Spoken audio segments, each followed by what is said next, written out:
بسم الله الرحمن الرحيم. الحمد لله الذي أرسل رسوله بالهدى ودين الحق ليظهره على الدين كله ولو كره المشركون، والصلاة والسلام على سيدنا محمد صلى الله عليه وسلم الداعي للحق والماحي للباطل، وعلى آله وأصحابه الذين هم بارزوا بالإسلام على خلاف ما عليه الضالون. أما بعد،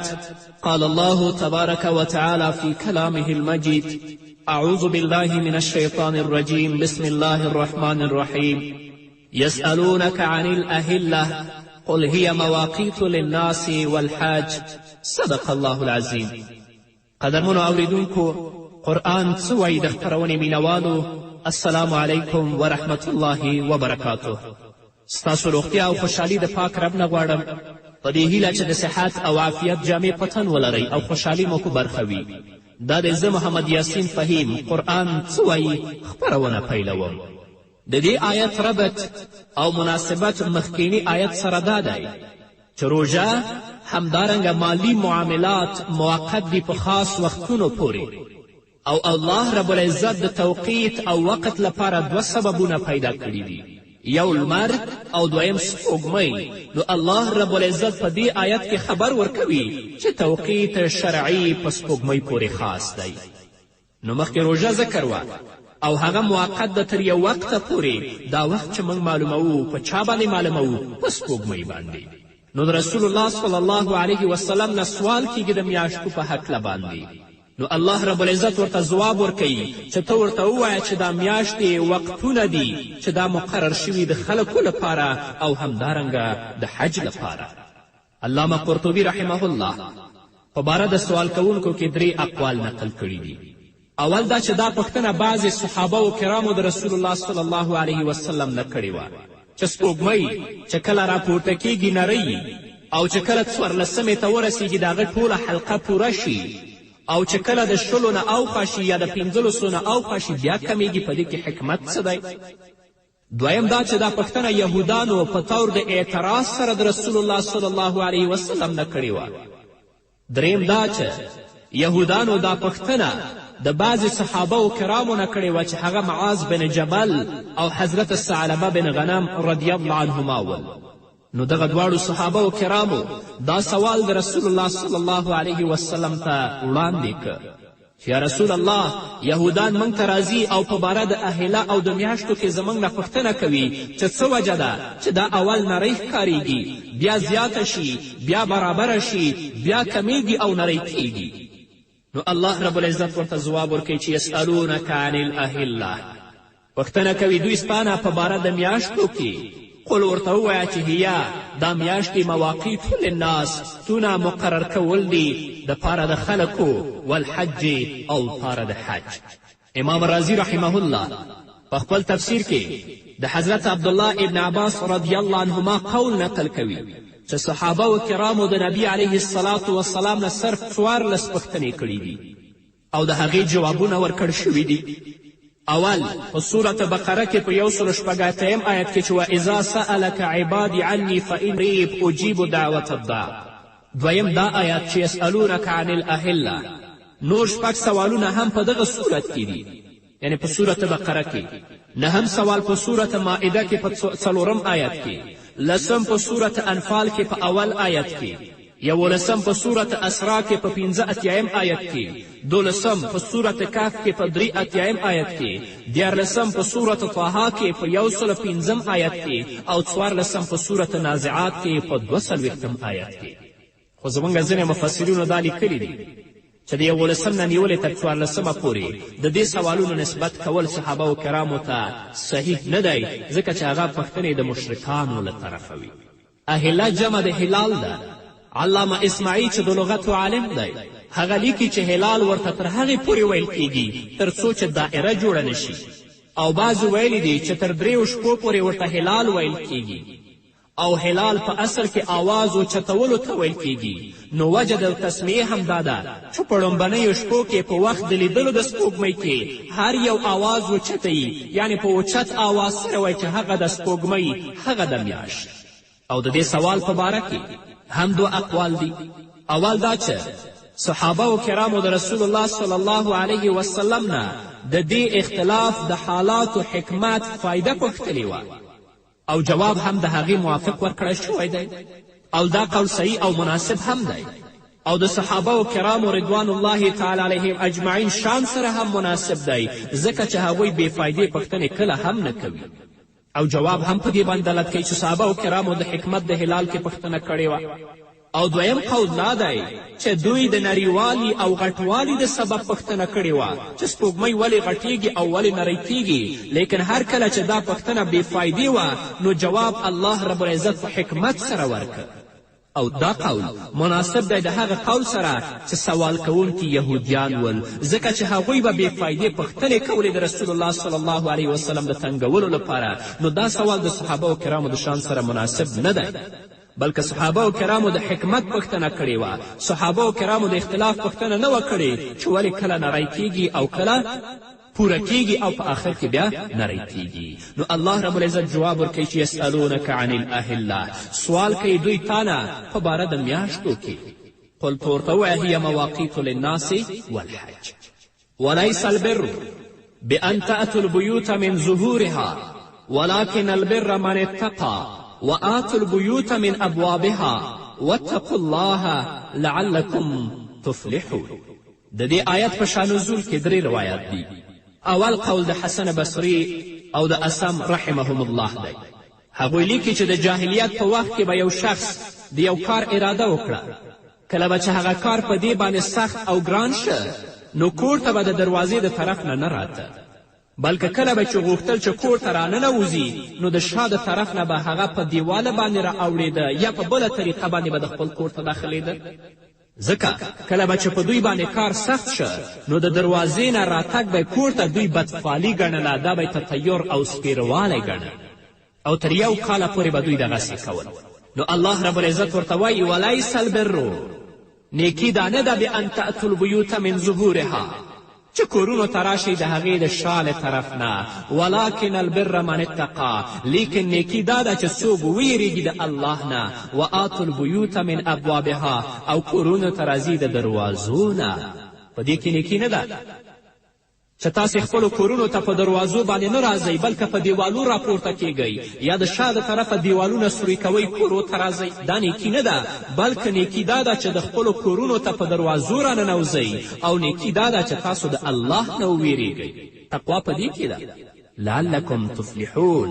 د دې دپاره چې خپل مراد ته تاسې ورسیږئ او تاسو رستګار شئ دویم قول د برا رضی الله عنه دی او امام زهري نه روایت دی چې په انصارو کې عادت و چې کله به احرام د حج دپاره وتړه نو دوی به چې کله واپس کورونو ته راتلل نو په دروازو به د خپلو کورونو ته نه داخلېدل دغه وخت یو انصاري د دې خلاف وکړه چې کله د حج نه راوګرځېده نو خپل کور ته په دروازې باندې راننوت نو هغه باندې نورو اعتراض وکړه چې ته ولې خپل کور ته په دروازې باندې راننوتلې ولې د شا د طرفه په دیوال راپورته نه شوې یا د دیوال سوری نه که کور ته رانغلې نو دا آیت نازل شه چې الله رب العزت ورته وایي ولیس البر نه ده نیکي دا چې بان تأتوا البیوت من ظهورها چې راتلل کوئ تاسو کورونو ته د شاګانو د هغې نه ولکن البر لکن نیکي دغه ده من اتقا چا چې تقوا وکړه د الله نه وویرېده وآتوا البیوت من ابوابها او راځي کورونو ته د دروازو د هغه نه دریم قول د عامو مفسرینو دی چې په ابتدا د اسلام کې به چې چا احرام د حج یا د عمرې وتړه نو چې کوم خلک به کار او آبادو والاول نو د کورونو د شا طرف نه به چت ته به ختل او هغه کسان به چې بانډچیان ول یا خیمو والاول هغوی به د شا د طرف نه خیمو ته داخلېدل او دا به یې نیکي ګڼله سوا د حمص والا ټولو عربو به دا کار کوه او حمص والا به بلکل خپلو کورونو ته نه داخلېدل او نه به دغه وخت دې خلکو غوړي خوړل او نه به یې پنیر خوړه او دا به یې نیکي ګڼله چې احرام به یې وتړه کورونو ته به نه داخلېدل حمص والا خو به سره کورونو ته نه تلل او هغه نور انصار به چې تلل د شا د طرفه به تلل او دا به یې نیکي ګڼله نو الله رب العزت د دې و د کارونو رد وکړه ورته یې چې ولیس البر نیکي دا نه ده بان تأتوا البیوت من ظهورها چې کورونو ته راشي د هغې د شا د طرف نه. ولکن البر، لکن نیکي دا ده من اتقا چې څوک وویرېږي د الله نه. وآتوا البیوت من ابوابها، او راځي د کورونو خپل ته، کوټو خپل ته، دروازو نه. واتقوا الله، د الله نه وویرېږئ. لعلکم تفلحون، د دې دپاره چې تاسو باندې رحم وکړی شي. وقاتلوا في سبيل الله الذين يقاتلونكم ولا تعتدوا ان الله لا يحب المعتدين. دا آیتونه هم په ابواب البر کې شامل دي. اوم حکم په حج یا په عمره کې د سپوږمۍ حساب لره اعتبار دی چې ذکر شه. اتم حکم د جاهلیت د رواج اصلاح چې هغه هم ذکر شه. دا نه هم حکم دی چې کافرانو سره جنگ دی. نو الله فرمایي وقاتلو فی سبیل الله، جنگ کوئ د پاره د اوچتوالي د دین د الله تعالی. الذین، د هغو کسانو سره یقاتلونکم چې تاسو سره جنگ کوي. ولا تعتدو، او د حد نه مه ورتېږئ، زیاتی مه کوئ، ځکه ان الله لا یحب المعتدین، یقینا الله تعالی مینه نه کوي د حد نه تېرېدونکو سره. په دې ټول امت اتفاق لري چې مدینې منورې ته د هجرت کولو نه وړاندې مسلمانانو ته د کفارو سره د جهاد کولو بندیز و، او الله رب العزت به رسول الله صلی الله علیه وسلم ته همدارنګه مسلمانانو ته دا توصیه کوله چې تاسې د هغو د ظلم او د زیاتي په وخت کې صبر کوئ او د هغو نه گذشت کوئ. خو د هجرت نه پس چې کله رسول الله صلی الله علیه وسلم هجرت وکړه مدینې منورې ته، د ټولو نه لومبی په دې آیت کې د کافرانو سره د جنګ کولو حکم راغی چې الله وایي وقاتلوا فی سبیل الله الذین یقاتلونکم ولا تعتدوا ان الله لا یحب المعتدین. او د حضرت ابابکر صدیق رضی الله عنه نه یو روایت دا هم دی چې د کافرانو د قتال او د جنگ متعلق لومبنی آیت دا دی اذن للذین یقاتلون بانهم ظلموا، چې په صورت حج کې دی. خو د اکثرو صحابو او تابعینو په نزد لومبنی آیت د سورت بقرې ذکر شوی آیت دی چې لومبنی آیت چې په جهاد کې نازل شوی دغه دی چې وقاتلوا فی سبیل الله الذین یقاتلونکم. مظهری په خپل تفسیر کې، همدارنګه قرطبي په خپل تفسیر کې، او ابوبکر جساس په خپل تفسیر کې لیکي چې په دې آیت کې دا حکم دی چې مسلمانان یې صرف هغه کافرانو سره جنگ کوي کوم چې د جنگ دپاره راغلي دي. داسې کفارو وجل په جهاد کې ناروا دي چې هغوی شل، ګوټ او معذور وي، یا هغه خلک چې کافرانو سره خواري مزدوري کوي خو په جنگ کې ورسره شریک نه وي. همدارنګه د کافرانو ماشومان، ښځې، د هغوی راهبان چې په جنگ کې نه شریک کیږي، د هغو وجل هم حرام دي، خو دا په دې شرط باندې چې کفارو سره په جنگ کې مرسته نه کوي. اما هغه کسان چې د کفارو سره په جنگ کې مرسته کوي، لکه څنګه چې کفار وجل کیږي همدارنګه به دوی هم وجل کیږي، اگر که دا مرستندوی د دوی مسلمانان هم وي چې د کفارو اکمالات کوي او د کفارو مرسته کوي. اما عام کفار چې هغوی په جنگ کې شرکت نه کوي، چې هغه ښځې دي یا د کفارو ماشومان وي یا د هغو ګډ او شل وي، د هغو وجل ناروا دي. په دې هکله د نبي کریم صلی الله علیه وسلم هغه هدایات ډیر واضح دي کوم به چې د جهاد په موقع صحابه کرامو ته رسول الله ورکول. لکه چې رسول الله فرمایي، حضرت عبدالله ابن عمر روایت دی، نهى رسول الله صلی الله علیه وسلم عن قتل النساء والصبیان. نبی کریم صلی الله علیه وسلم د ښځو او ماشومانو د وژلو نه منع کړې ده. همدارنګه په ابو داود کې د حضرت انس رضی الله تعالی عنه نه روایت دی چې نبی کریم صلی الله علیه وسلم به د جهاد په دوران کې صحابه و کرامو ته دا هدایت ورکوه چې تاسو د الله پاک په نوم او د نبی علیه الصلاة وسلام په ملت جهاد دپاره ځئ. څوک بوډا، کمزوری او وړوکی ماشوم او ښځه تاسو مه وژنئ. اما هغه ښځې چې د کفارو سره په جنگ کې شریکې وي یا د هغو ریاست د دوی په لاس کې وي، بیا د هغو وجل هم حلال دي. لکه څنګه چې کفار وجل کیږي دوی به وجل کیږي. نو ځکه الله وایي وقاتلو فی سبیل الله، جنګ کوئ د پاره د اوچتوالي د دین د الله تعالی، یا جنګ کوئ په لاره د الله کې پاره د اعلی کلمت الله. الذین، د هغو کسانو سره یقاتلونکم چې هغه جنګ کوي تاسو سره. ولا تعتدو، تاسو د حد نه مه تېرېږئ. د ولا تعتدونه جمهور مفسرین هم دا مطلب اخلي چې په جنگ کې تاسو داسې زیاتی مه کوئ چې ښځې ماشومان یا نور بوډاګان په هغه کې ووژنئ، ځکه که تاسو د حد نه تیری وکړئ نو بیا تاسې معتدین ګرځئ. او الله رب العزت چې دی مینه نه کوي د معتدینو سره. ان الله لا يحب المعتدین، یقینا الله تعالی مینه نه کوي د حد نه تیریدونکو سره. واقتلوهم حیث ثقفتموهم واخرجوهم من حیث اخرجوکم. الله رب العزت فرمایي وژنئ دوی لره، یعنی د کفارو لره وژنئ، حیث ثقفتموهم، کوم ځای چې وسبرې شي تاسې په دوی باندې. یا وقتلوهم، وژنئ دوی لره د کفارو لره، حیث ثقفتموهم، کوم ځای کې چې دا کفار تاسو بیا مومئ. واخرجوهم، او وباسئ دوی لره من حیث اخرجوکم، د هغه ځای نه چې ویستلي دي دوی تاسو لره.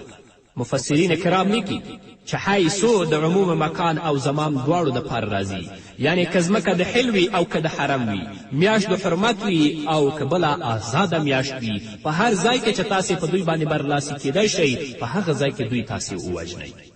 د دې آیت په تفسیر کې مفسرینو کرامو لیکلي دي چې دا آیت په هغه وخت کې نازل شوی دی کوم وخت چې د صلح حدیبیې نه پس د هغه یو شرط مطابق نبی علیه الصلاة والسلام سره د صحابه کرامو د عمرې قضا راوړلو دپاره مکې مکرمې ته روانېدل. صحابه کرامو دا شک ښکاره کړ چې د کافرانو د قول او اقرار هیڅ اعتبار نشته، هسې نه چې هغوی جنگ ته تیار شي. نو موږ دپاره بیا څه پکار دي؟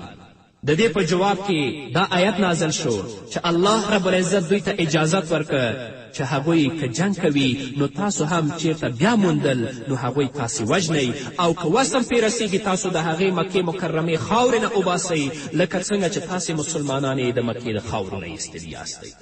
مفسرین کرام د دې آیت په شان نزول کې لیکي چې دا آیت هغه وخت نازل شوی کوم وخت چې د صلح حدیبیې نه پس د هغه یو شرط مطابق نبی کریم صلی الله علیه وسلم سره د صحابه کرامو د عمرې قضا راوړلو دپاره مکې مکرمې ته روانېدل. نو صحابه کرامو دا شک ښکاره کړ چې د کافرانو د قول او اقرار هیڅ اعتبار نشته، هسې نه چې هغوی جنگ ته تیار شي. نو موږ به بیا څه کوو؟ الله رب العزت دا آیت نازل کړ او دوی ته اجازت ورکړ چې هغوی که کله جنگ کولو ته تاسو ته تیار شول نو تاسو چې هم په هر ځای کې وموندل تاسې ووژنئ، او که مو وس پرې ورسېده د مکې مکرمې خاورې نه وباسئ لکه څنګه چې تاسې د مکې مکرمې نه ایستلي یاستئ. نو ځکه الله وایي وقتلوهم، وژنئ دوی لره، حیث ثقفتموهم، په کوم ځای کې چې دوی تاسو بیا مومئ یا په کوم ځای کې چې تاسو په دوی باندې لاسبري شئ. واخرجوهم، او وباسئ دوی لره من حیث اخرجوکم، د هغه ځای نه چې ویستلي دي دوی تاسو لره. او الله رب العزت فرمایي والفتنة اشد من القتل، شرک ډیر سخت دی د قتل نه. والفتنة اشد من القتل، شرک ډیر سخت دی د قتل نه. ابو حیان دلته د فتنې اوه معانی ذکر کړي دي. اوله معنا د فتنې واپس ګرځول د مؤمن د ایمان د هغه نه په زور سره ډیر سخت دی په مؤمن باندې د قتل د هغه نه. په دې کې اشاره ده د صحابه کرامو پوخوالي ته په ایمان باندې. دویم شرک د مشرکانو ډیر سخت جرم دی د قتل کولو د مشرک نه، اگر چې په میاشت د حرمت کې وي نو دا علت دی د وقتلوهم دپاره. دریم هتک او سپکوالی د حراماتو د الله تعالی چې دا مشرکان یې کوي ډیر سخت جرم دی د قتل کولو د مشرک نه، په دې معنا سره هم علت دی د وقتلوهم دپاره، یعنی دوی قتل کوئ. څلورم عذاب د آخرت مشرکانو لپاره ډیر سخت دی د قتل کولو د دوی مؤمنانو لره په حرم کې، دا احتمال ضعیف دی. لکن که داسې ویل شي چې عذاب د آخرت د مشرکانو سخت دی د عذاب د قتل د دوی نه په دنیا کې، نو دا ترقي ده د وقتلوهم نه، نو بیا دا احتمال صحیح دی. پنځم احتمال ویستل د مشرکانو د کورونو او وطن نه ډیر سخت دی په دوی باندې د قتل کولو د دوی نه، ځکه چې په اخراج سره به په هغوی باندې همیشه ذلت او رسوایي لازمه شي. نو په دې معنا دا علت جوړیږي د وقتلوهم لپاره. شپږم اړول او منع کول د مشرکانو مؤمنانو لره د مسجد حرام نه ډیر سخت جرم دی په نسبت د قتل کولو ستاسو مشرکانو لره یا قتل کولو د هغوی نه تاسو لره، په دې معنا هم دا علت دی د وقتلوهم دپاره. اووم تنګول د مشرکانو مؤمنانو لره د دې دپاره چې مرتد شي ډیر سخت دی په مؤمنانو باندې د هغوی د قتل نه، او دا احتمال په شان د اول احتمال دی. نو د هغه اووه معناګانې دي چې علامه ابو حیان ولا تقاتلوهم عند المسجد الحرام حتى يقاتلوكم فيه جنگ مه کوئ د دوی سره عند المسجد الحرام د مسجد حرام په خوا کې حتی یقاتلوکم فیه تر دې پورې چې جنگ شروع کړي دوی تاسې سره په هغې کې فإن قاتلوکم نو که دوی تاسو سره جنگ شروع که فاقتلوهم نو وژنئ دوی لره کذالک جزاء الکافرین دغسې بدله ده د کافرانو چې کافرانو ته به همداسې بدله ورکوئ چې دوی به تاسو هم وژنئ د صلح حدیبیې د قانون مطابق د هجرت په اوم کال نبی کریم صلی الله علیه وسلم صحابه کرام ځان سره واخیستل او د عمرې د ادا کولو دپاره مکې معظمې ته روان شه نو صحابه کرامو د کافرانو په وعده اعتبار نه درلوده ځکه صحابه کرامو سره دا ویره پیدا شوه چې کفار که جنگ کوي نو موږ به هم په مکې مکرمې کې په جنگ کولو مجبور شو چې دا په اسلام کې ناجائز کار دی د دې جواب په مخکیني آیت کې تیر شه چې الله ورته وقتلوهم حیث ثقفتموهم واخرجوهم من حیث اخرجوکم لیکن که چیرې کفارو دغلته جنگ شروع که نو تاسو له هم دغلته دفاعي جنگ کول روا دي نو الله رب العزت هغه مخکې موږ ته ذکر که او په دې آیت کې ویلي که مشرکین تاسو په مکې مکرمه کې حتی په حرم کې هم وژني تاسو کولی شئ چې هلته په هغو باندې هم حمله وکئ او دویم اعتراض دا و چې دا میاشت د ذوالقعدې میاشت وه چې په هغو څلورو میاشتو کې دا داخل ده چې کومې ته اشهر حرم ویل کیږي او په دې میاشت کې په هیڅ ځای کې هم جنګ کول روا نه دي نو که چیرې د مکې مشرکانو زموږ خلاف جنگ شروع که نو موږ به په دې میاشت کې دفاعي جنگ څنګه کولی شو نو د دې په جواب کې دا آیت نازل شو چې الله رب العزت ورته وفرمیل چې الشهر الحرام بالشهر الحرام والحرمات قصاص مطلب یې دا دی که کافران جنگ شروع کړي نو مسلمانانو لره دفاعي جنگ کول جایز دی لکه څنګه چې په مکې مکرمه کې دفاعي جنگ اجازت تاسو ته درکړی شوی و همدارنګه تاسو کولی شئ چې د مشرکانو په مقابل کې که هغوی د حرم په میاشت کې په تاسو باندې جنگ کوي تاسو هم دفاعي جنگ وکړئ او د هغو نه د خپل انتقام واخلئ نو ځکه الله فرمایي وقاتلوهم جنگ کوئ دوی سره حتی لا تکونه فتنه تر دې چې پاتې نشي او باقي پاتې نشي فساد یعنی اړول د مؤمن د اسلام دین نه ویکون الدین لله او شي غلبه د دین خاص د الله تعالی لره فان انتهوا نو که چیرې منع شول د قتال نه دوی فلا عدوان الا علی الظالمین نو زیاتی نشته مګر په ظالمانو باندې الشهر الحرام بالشهر الحرام میاشت د حرمت په بدل د میاشتې د حرمت کې ده والحرمات قصاص او ټول حرمتونه عزتونه بدلې والا دي که هغوی په دې میاشتو کې په تاسو باندې تیری کوي نو تاسو هم په هغو باندې تیری وکړئ فمن اعتدی نو چا چې زیاتی وکړه علیکم په تاسو باندې فاعتدوا علیه نو تاسو هم زیاتی وکړئ په هغې باندې بمثل ما اعتدی علیکم په شان د هغې چې زیاتی کړی دی دوی په تاسو باندې واتقوا الله او ویره کوئ د الله نه ویرېږئ د الله تعالی نه واعلمو او پوه شئ په دې باندې ان الله مع المتقین چې یقینا الله تعالی خاص ملګری دی د متقیانو وانفقوا خرج کوئ فی سبیل الله په لار د الله تعالی کې ولا تلقوا مغرځوئ بایدیکم خپل ځانونه په لاسونو د خپلو سره الی تهلکتې هلاکت ته واحسنو او خیسته عمل کوئ نیک عملونه کوئ ان الله یحب المحسنین یقینا الله تعالی مینه کوي د ښایسته عمل کوونکو سره یا هغه چا سره چې هغه تل لپاره نیک اعمال کوي مفسرین کرام لیکي چې په دې حکم سره چې کله الله ویلي وانفقوا فی سبیل الله په دې حکم سره په مسلمانانو لازم کړی شوی دی چې د ضرورت مطابق جهاد دپاره خپل مالونه هم د الله رب العزت په لاره کې خرج کړي لکه څنګه چې خپلو ضرورتونو لپاره مالونه مصرف کوي همدارنګه د الله رب العزت په لاره کې د جهاد لپاره باید هغوی هم مصرف ته او خرج ته تیار شي زموږ فقهاو د دې نه دا حکم ثابت کړی دی چې په مسلمانانو د فرض زکات ورکولو نه علاوه خپل مالونه په نورو ځایونو کې هم لګول فرض دي لکه څنګه چې د خپل مالونه په زکات او په فرضي صدقاتو کې لګوي همدارنګه د دین علاوه په نورو ځایونو کې هم په مسلمانانو باندې د مال مصرف کول فرض دي چې هغه د زکات په شان نه خو د همیشه لپاره وي او نه هغه دپاره څه اندازه او نصاب ټاکل شوی بلکې په هر مسلمان دا فرض دی چې د ضرورت مطابق په جهاد کې خپل مالونه ولګوي که ضرورت نه و نو بیا فرض نه دی د جهاد خرچ هم په دې کې داخل دی ولا تلقوا بأیدیکم الی التهلکه علامه قرطبي لیکي چې د دې لفظي معنا خو ښکاره ده چې د خپل د لاسه خپل ځان په هلاکت کې تاسو مه غورځوئ او واقعا په خپل لاس باندې خپل ځان په هلاکت کې غورځول دا منع دي اوس دلته ځان په هلاکت کې د اچولو نه څه مراد دي په دې کې د مفسرینو کرامو مختلف اقوال دي ابو بکر جساس همدارنګه امام رازی په خپلو تفسیرونو کې په خپل خیال کې د دې ټولو جوړښت راوستی دی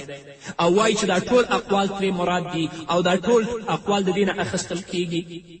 لیکن حضرت ابو ایوب انصاری رضی الله تعالی عنه فرمایي چې دا آیت زموږ په باره کې نازل شوی دی موږ د دې په تفسیر باندې ډېر ښه پوهیږو خبره دا ده چې اسلام څه وخت د الله په فضل غالب او قوي شه نو موږ دا خبرې اترې وکړې چې اوس د جهاد څه ضرورت نه دی خپل وطن کې به پاتې شو او خپل مال او جائداد به سنبال کړو چې کله موږ دا خبره وکړه نو دا آیت نازل شه او دا یې وښودل چې د هلاکت نه مراد د جهاد پرېښودل دي او دې نه دا ثابته شوه چې د جهاد پرېښودل د مسلمانانو هلاکت او تباهي ده هغه قوم چې جهاد د الله رب العزت په لاره کې پریښوي او غافل ناست وي د دنیا او د خپل د جائدات محبت د هغه په زړه کې پرېوتی وي نو هغه قوم تباه دی همدغه وجه ده چې ابو ایوب انصاري رضی الله عنه ټول عمر جهاد وکړه تر دې چې په قسطنطنیه کې شهید شه او هلته دفن شه او دا قول د حضرت عبدالله ابن عباس د حضرت عزیفه د حضرت قتاده د امام مجاهد او همدارنګه د حضرت ضحاک رضی الله عنه قول همدا دی حضرت برا بن عازب رضی الله تعالی عنه فرمایي چې د خپلو ګناهونو په وجه د الله پاک د رحمت او مغفرت نه ناامیدي کول د خپل لاسه ځان هلاکول دي نو ځکه داسې ناامیده کېدل حرام دي دا د دې قول دی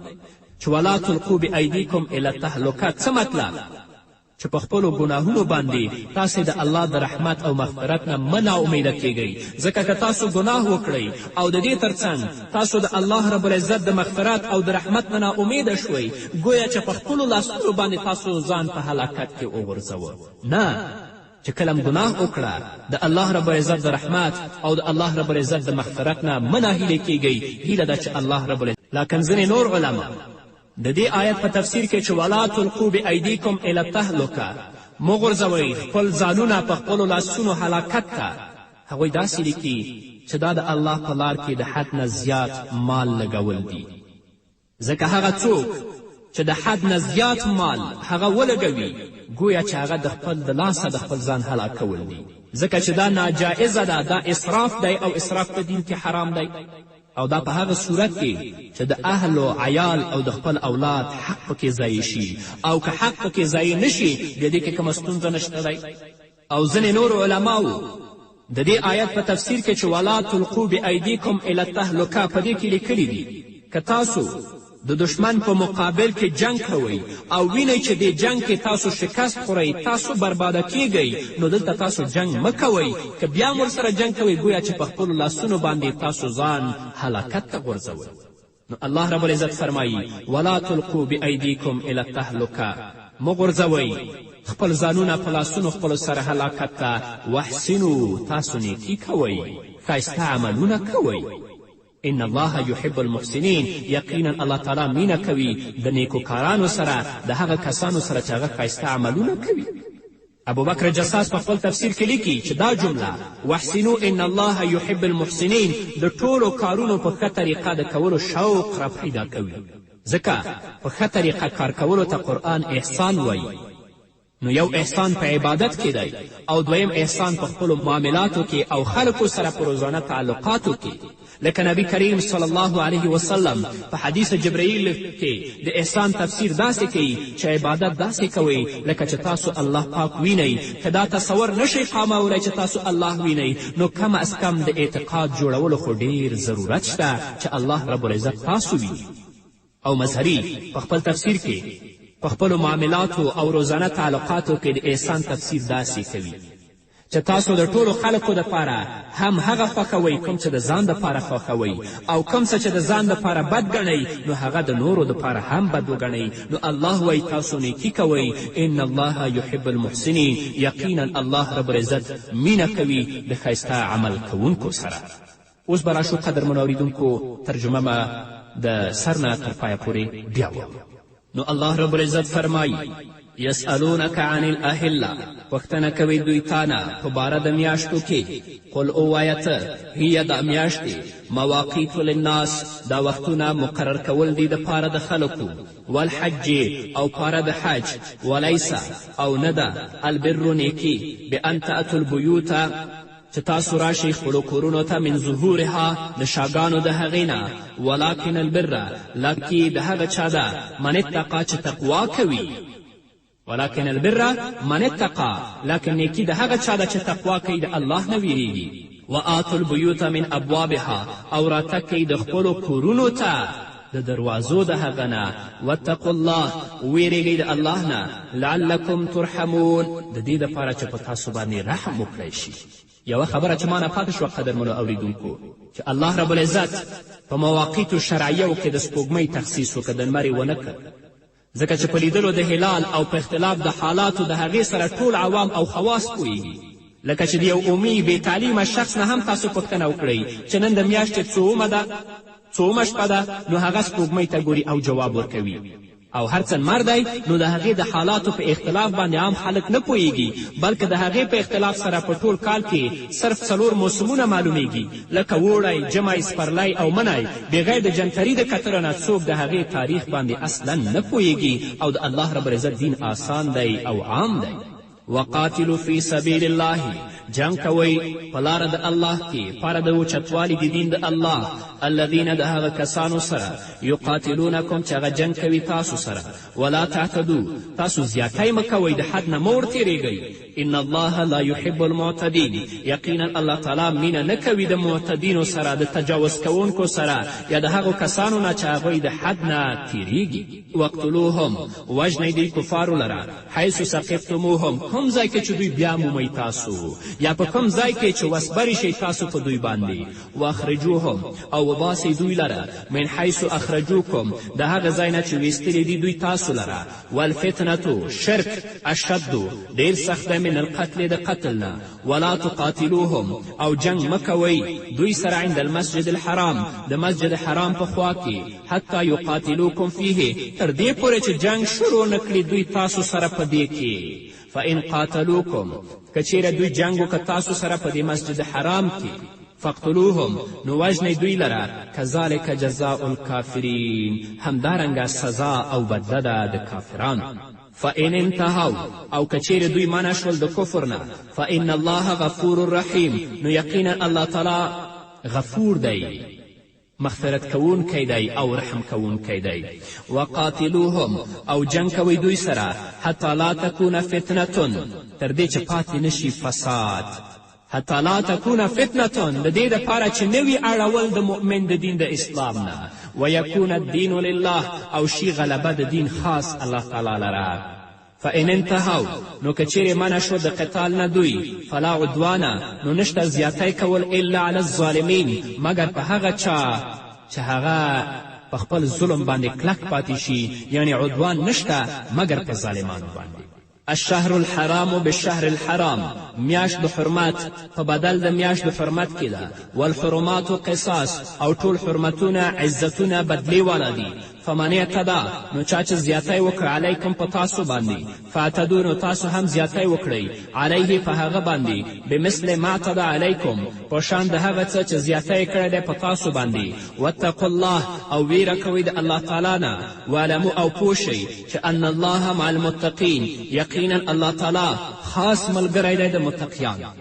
وانفقوا فی سبیل الله، او خرج کوئ په لاره د الله تعالی کې. ولا تلقوا بأیدیکم، او مغرزوئ خپل ځانونه په خپلو لاسونو الی تهلکت، هلاکت ته، یا په هلاکت کې. واحسنو، او تاسې نیکي کوئ، ښایسته عملونه کوئ. ان الله یحب المحسنین، بېشکه الله رب العزت مینه کوي یا الله ته ګران دي هغه څوک چې نیکي کوي او نیک عملونه کوي. نو قدرمنو اوریدونکو، دا وه زموږ د نن ورځې خپرونه. تر بلې خپرونې پورې چې زه بیا هم ستاسو درانه حضور ته حاضرېږم، تاسو ټول په پاک رب سپارم. پاتې ژوندم نیکمرغه.